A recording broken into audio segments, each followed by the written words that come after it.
kurā ir tas pēdējais, kas Latvijas arhitektūrā ir noticis. Tad šeit arī ir iespēja saprast, kādi ir divi, ko es no savas puses ieteiktu. Tas ir A4D portāls.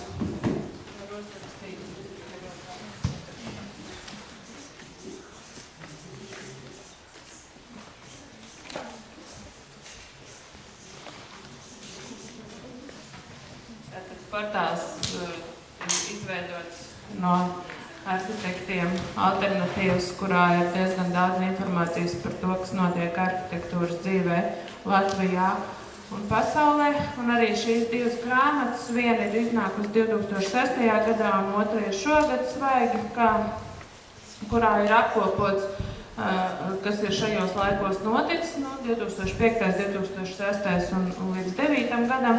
Un arī ir tātad šis apraksts par izglītības iespējām ārzemēs, maksa un komentāri no cilvēkiem, kuri mācās tur.